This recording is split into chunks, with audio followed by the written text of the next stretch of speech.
secrets of overtaking favor.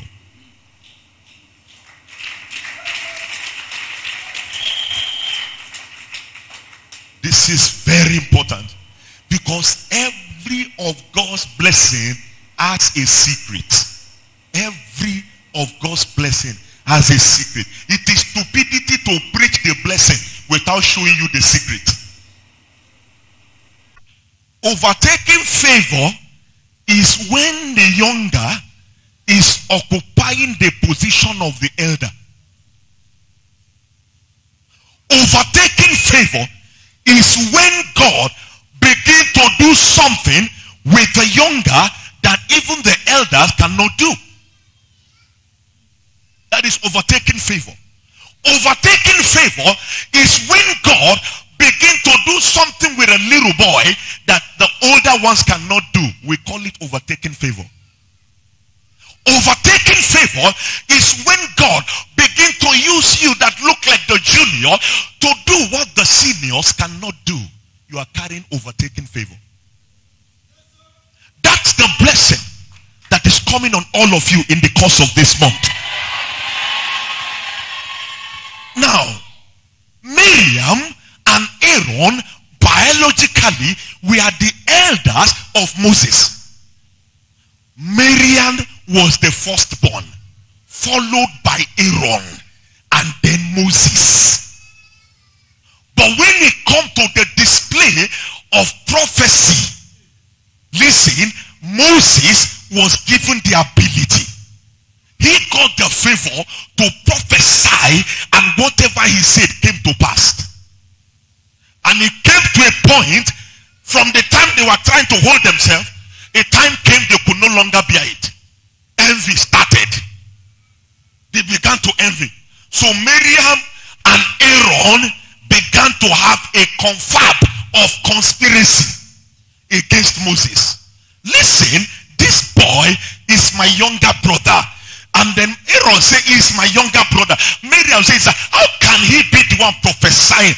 Listen, we can also prophesy. We are from the lineage of the prophecy. In other words, priesthood. It shouldn't be only him that is prophesying. We can also prophesy. Who is he? What did he call himself? After all, he is our younger brother. Let me tell you, when overtaking favor is at work, God doesn't want to know whether you are the elder. He doesn't care whether you are the number one. He doesn't care whether you are the firstborn. When God places overtaking favor upon somebody, even if it's the younger, your mouth doesn't have right anymore to speak against that younger, because overtaking favor expressly told the younger to become the elder. That is the anointing that is going to rest on you. When overtaking favor is at work, experience is foolishness. It doesn't matter how many years you have been at it, and God decides to choose a little boy and give that boy overtaking favor. Your experience has nothing to say here.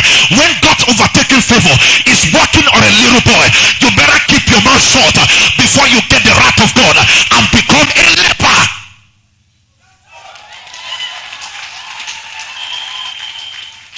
When overtaking favor come upon your life, it doesn't matter how many people we are born before you. It doesn't matter how many people have gone before you. Overtaking favor, the choice of God. God can just choose you based on certain things, and he will decide to invest something in you that they don't have, because they felt by their age, by their experience, they should have it. And God said, that's why I can't give it to you, because if I give it to you, you will feel because you are elderly, you will feel because you are experienced, you will feel because you are schooled, you feel because you have the elocution. And God said, I choose not to give you, and look for somebody who doesn't seem to have what it takes to have it, and I choose to invest it so I can have the glory. Shout overtaking favor. When overtaking favor is at work, God is looking for the deficient to make them the efficient.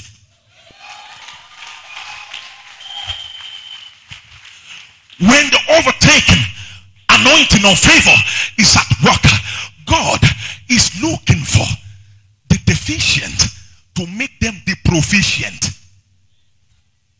When the overtaken favor is at work, looking for the incapable to make them the palatable.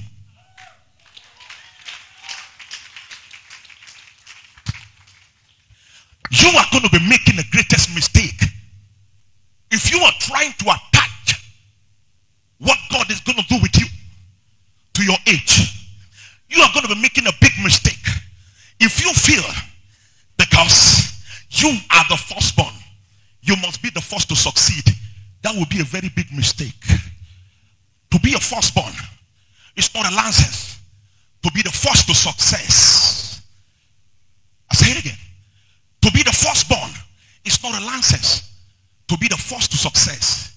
As far as God is concerned, you have to be very careful, because some of those things get into your brain and it denies you access into overtaking favor.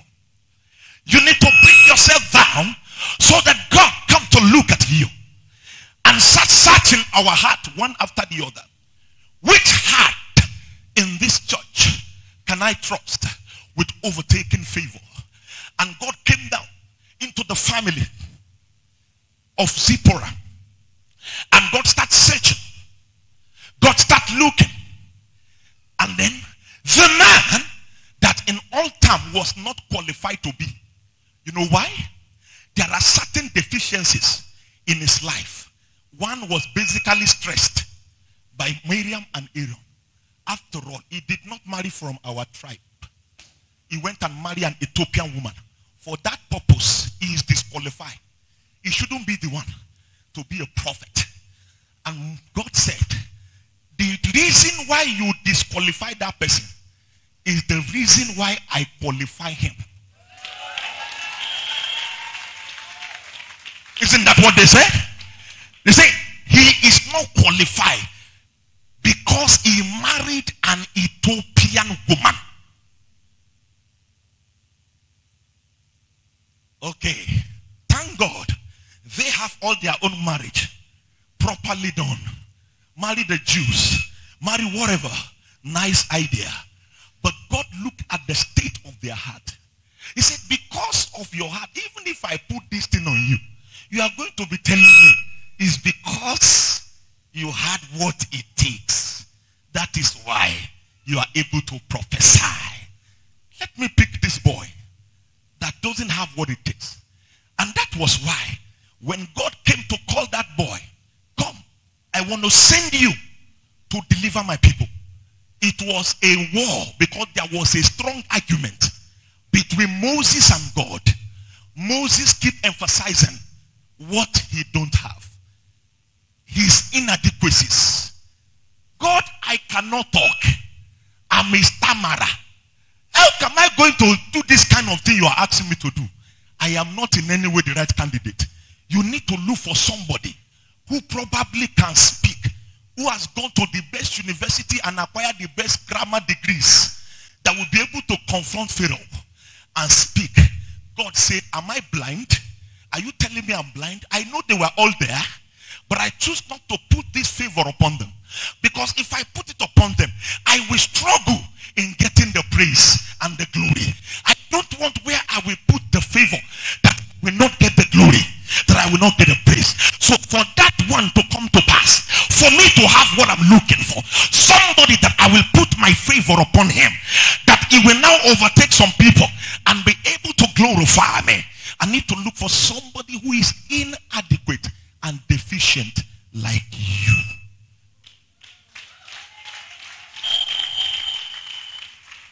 I don't know who I'm talking to, but I'm talking a message that is blessing me. When it comes to a point in your life that you see certain disqualification, certain deficiencies, you look at yourself and you say, for where?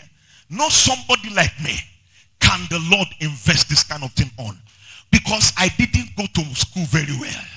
I didn't come from a very rich background. I am not exposed at all. I don't have much experience.